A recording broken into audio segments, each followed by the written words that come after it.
Here I'm going to be presenting the continuation of my progress in Strategic Command, World at War, and I'm playing the Axis. And here we are 2 turns after the last one, April 12, 1940. I captured Paris, trapped the entire British Army, destroyed their army in Brussels the term prior, refitted my tank units in March, and April just marched into Paris. Now, if you take Paris early, I kind of noticed with the AI, it's usually going to move to Bordeaux for a couple turns. But even if France does not surrender immediately, do not despair, because you're basically just going to be using some core units to just hit like 1 or 2 more French units just to get them to surrender. There's no need to waste any more time. Your main goal is, even if France still decides to stay in a war till like in the beginning of July, is to capture the entire Atlantic coast here. And start positioning your units for Operation Sealion, because you're going to want to launch this around September in this game turn, or late August. And it's very, very important to do that. And also position your fighters as close as possible here where you can detect British fighters, and start with the Battle of Britain. Use your fighters and your bombers to knock out the British Air Force.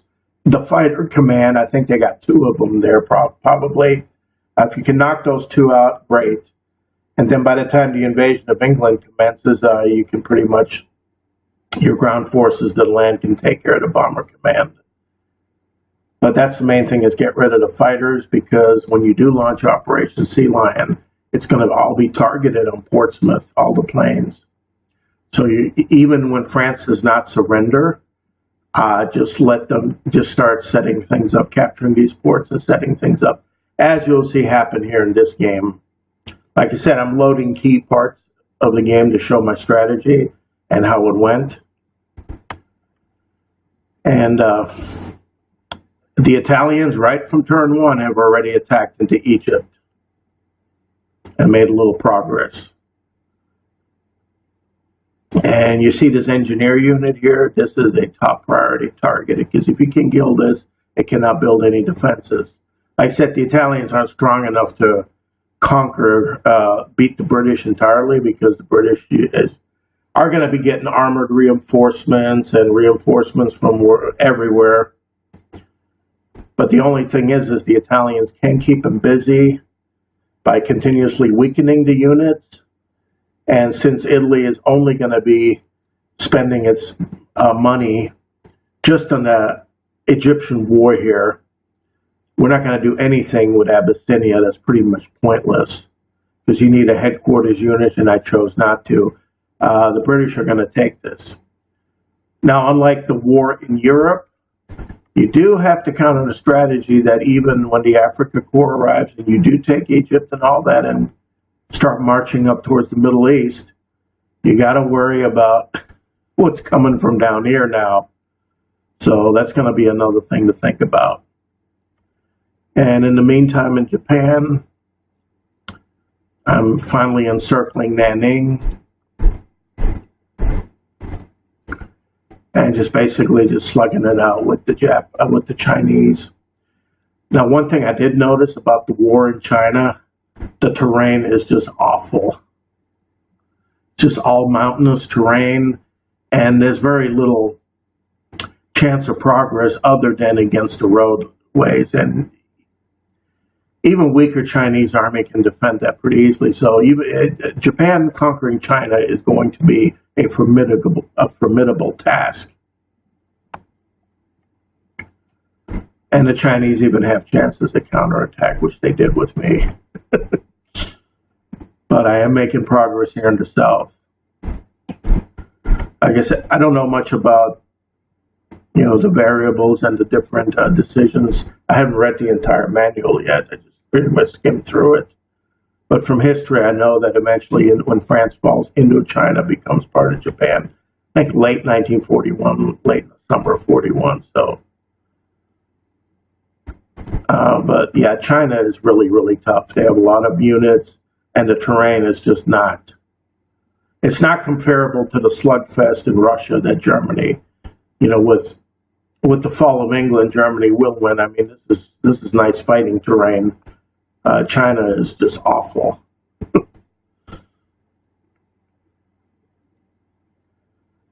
Okay, so at this point, I have taken Paris. And notice the AI French fleet is out here just along with interdicting my Norway route, but also their mission is to try to find the German fleet. And of course, I got them hidden in the Baltic Sea for now. So I'm not going to give the French Navy a chance to even score a single hit. I'm not going to do any offensive actions with the fleet until the French have surrendered. That's very important. Okay, now let's get to next turn. A couple turns later, I'll just upgrade.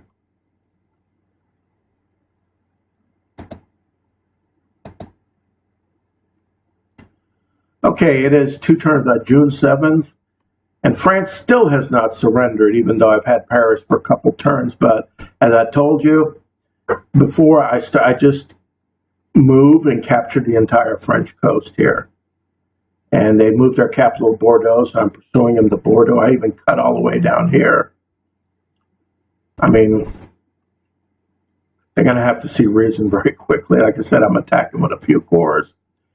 And I've already positioned my Operation Sealion forces. I usually use 2 tank units and 2 paratrooper units initially, but it's a little different in this game since the geography is a little smaller, but that's what I go for.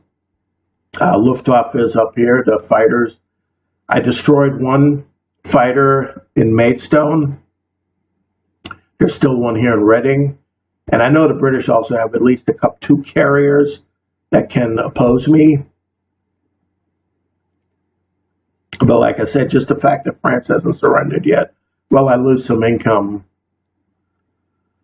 But it doesn't matter. The grand strategy still has to hold, and you have to get ready for Operation Sealion in late August, early September, the latest.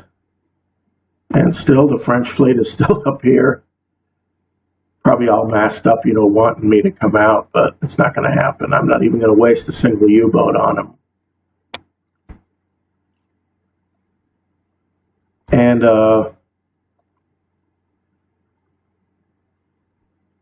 see, the British here got an army unit. I was able to operate my Italian Air Force, and I almost had this guy, but this is going to be a thorn.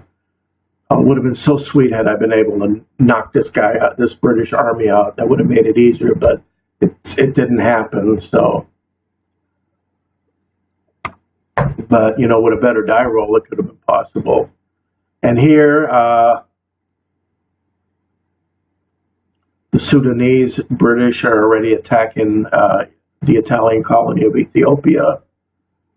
And that's the thing here, is that they have South African, Rhodesian forces, Sudanese forces. The British Empire's got a lot of forces. So even if a successful breakthrough happens in Egypt, you're going to have to watch for down here because they can come and counterattack. So it's not going to be as easy to just keep on going through Persia and the Caucasus with part of the grand strategy without watching out for here, even against the AI.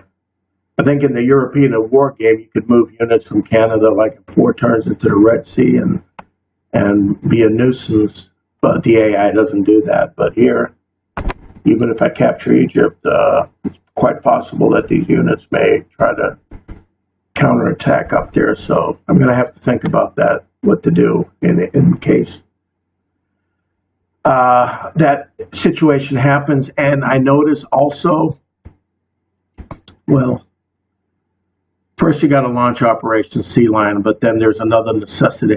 The urgency of taking Malta becomes greater in this game even than in the European War.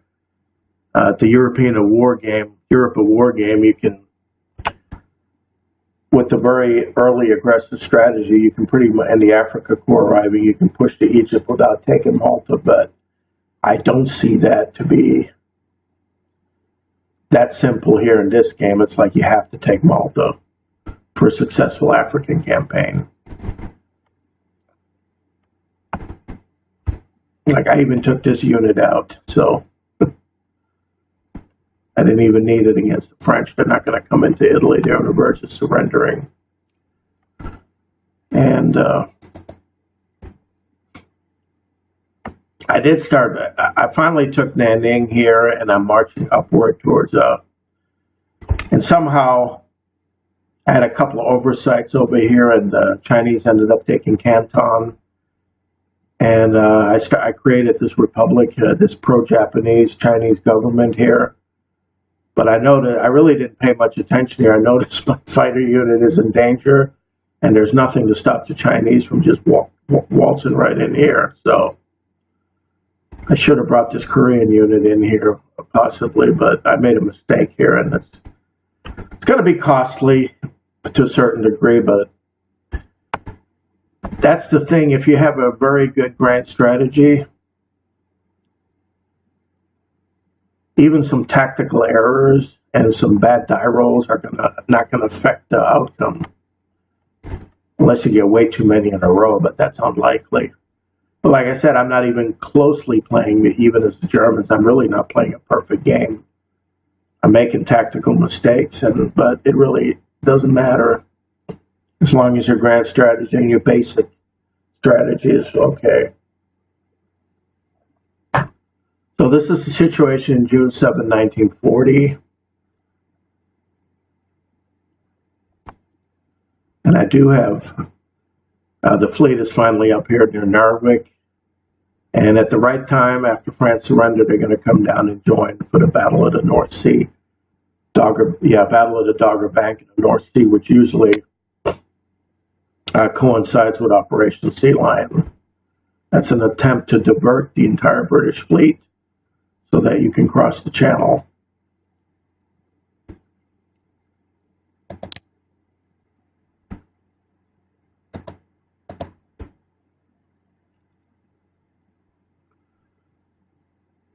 Okay, I jump into November 22nd, 1940. There were a couple turns in between that I forgot to save.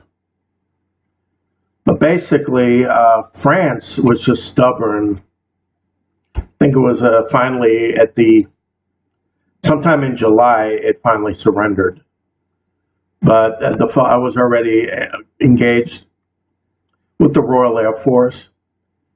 And it was right at August 29th, almost to September, that I launched Operation Sealion. And what I did is I took all my Luftwaffe units, the bombers, and I just bombed Portsmouth. And I actually couldn't take it out because there was an air unit here, but the only thing that saved me was that I was able to destroy a Royal Air Force unit in Reading, and I was able to drop paratroopers right north of Portsmouth. And then had my 2 Panzer units ready to invade. But then in September, as the Battle of the Dogger Bank was going on, I was just doing my hit and run shots, damaging the British. The British did manage, with their 2 aircraft carriers, to sink one of my Panzer units that were ready to invade in port. But the second one did not get hit, fortunately. So then the following turn in late September, I was able to, destroy the units in Portsmouth. And the paratroopers were out of supply, and then I was able to land the Panzer unit and then transport a couple of units through Southampton. And this is the situation in Britain. I just took London, brought 2 headquarter units in, drove this guy out of Plymouth, and I'm marching northwards now.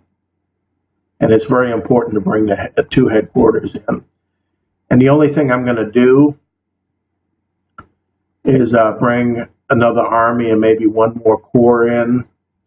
But as you can see, I've had some wounded capital ships here. Luckily, I only lost 1 destroyer.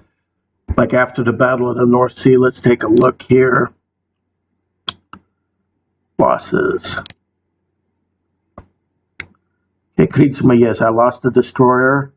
Italy lost one too, but that was in Somalia. British lost 8. So, and these are all ships from around the home fleet, England. I haven't encountered any in the Mediterranean yet. So, Britain already lost 8 capital, ships, and air they already lost 4. And all these units were the Battle of Britain. I destroyed their 2 fighter units. I destroyed the 2 bomber units. And out of those 8 destroyed units were the 2 British aircraft carriers that attacked and sank my Panzer Corps. But I did end up destroying them the following turn and completely sinking them with my capital ships. Yeah, the Rodney came into the channel and started fighting along with a couple others, but this Rodney's going to be gone. And to prevent it from escaping, I think I'm going to move a unit out here. Take that out and just keep a few surface fleets up here.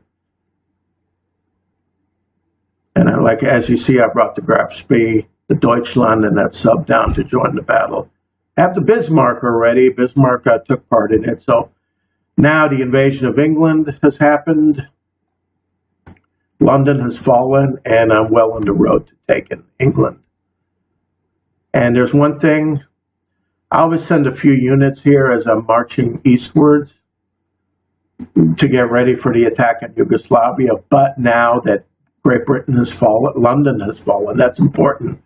There will not be a pro-British Yugoslavian coup. So keep that in mind too. Sometimes I forget and neglect that, but Yugoslavia will join the Axis, so you don't have a problem there. And of course, I never started anything with Greece. And I'm already moving a headquarter unit over here because I expect the weather to be getting really bad in Britain with the snow and all that my bombers are going to be useless. So I'm thinking to redeploying them, operating them to Sicily in order to take out Malta, because I think it's very, very essential for Malta to be taken out in this game. More critical than in the European war game. And like I said, I did destroy that engineering unit, but this British army here at Mersa Matruh, I had it down to 1, it's still alive, and the British got armor coming, so this is just going to be a back and forth hold-off game. And that's why you need 2 headquarter units for your supply and replenishment, because the British are stronger. And you're going to have to wait for the Africa Corps.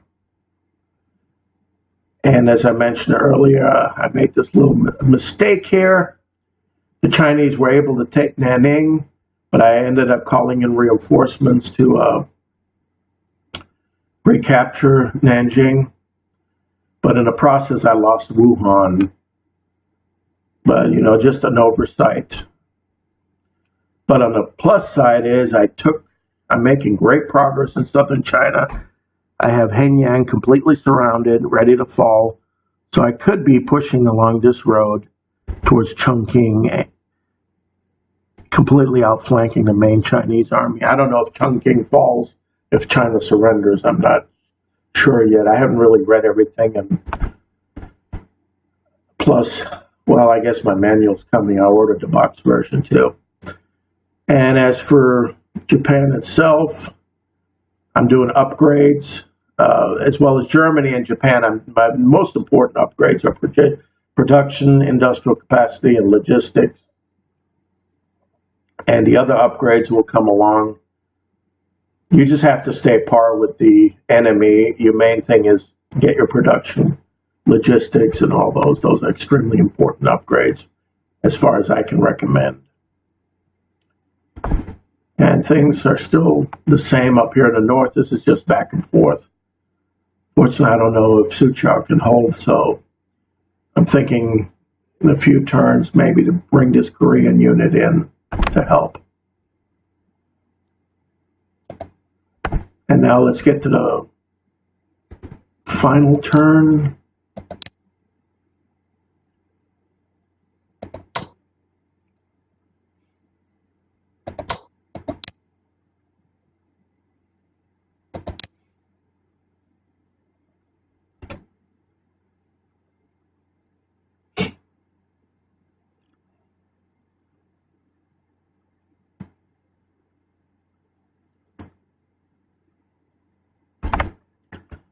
And here's where I stand right now, January 17th, 1941. I have operated the entire bomber command to Sicily to ready to take Malta. Unfortunately, they were ready like this turn and even the turn, late November turn. Yeah, December turn, I was ready to bomb, but just been horrible weather, so. And I took the unit from Palermo, amphibious transport, and ready to, so I hope this doesn't take too long, but, you know, expecting bad weather in England, you know, on their turn it had snow, but now there's good weather, but I'm still just going to make the advance up here. And a goal is to capture Manchester and these Home Guard units. With two headquarter units, these Home Guard units are going to fall. They do have a bomber unit, but I do have my fighters. I know I may move one just to take out the bomber, but I don't know if there's any more carrier units to escort those bombers, but kind of looking up here, I don't see anything. My submarine fleet is already hitting the convoy routes, hoping to lure some destroyers out so that my Kriegsmarine can just hit and run them. So the progress in England is going pretty well. Just have to push to it. I think I just have to capture Manchester, and I don't think they can produce any more units. Even if the United States or others join, they can only operate air units. But hopefully this will work out.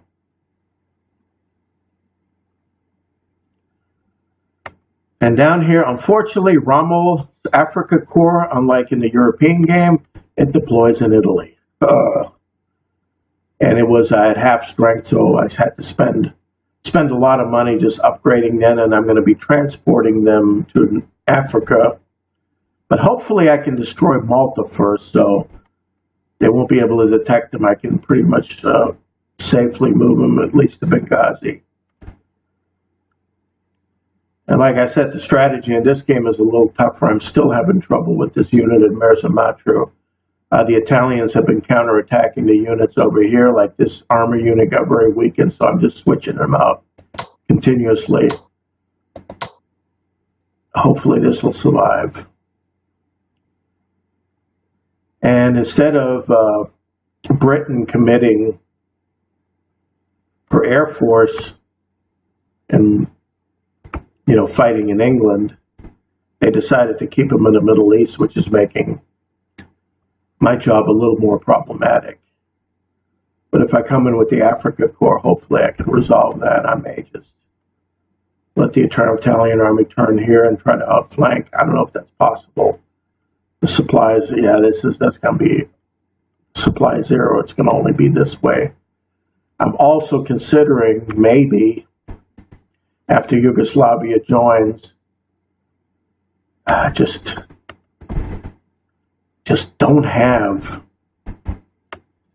I'm just moving units over here to defend against the USSR. I don't have that much. Okay, Yugoslavia is no longer a threat, but I can upgrade these units and pretty much defend the border of Romania and Hungary. Have a few German units to defend against any Soviet attack until I can move my elite units from England. And another thing is you have the partisans. I think you have to keep a unit. 1, 2, 3, 4. 4 units have to guard against partisans. But not in England. England just has just terrorists, I guess. But in the other game, you have to keep units in England. But I'm still going to have to keep, after the war ends here, the British, I'll keep units. A couple weaker units on the coast, you know, just so there's no sneak invasion from the United States. But then usually I'll deploy my fleet here and a few over here. So that's going to keep the Americans out. You can't launch D-Day across. the Atlantic. So this is the situation, and did I go to Asia yet? Yeah, this is still, I captured Hanyang, and I keep on pushing to Changsha. May even make it to Chongqing, who knows, I don't know. Yeah, I'm definitely, this is a problematic here. I'm definitely going to move this unit from Korea. Move them up through here, or maybe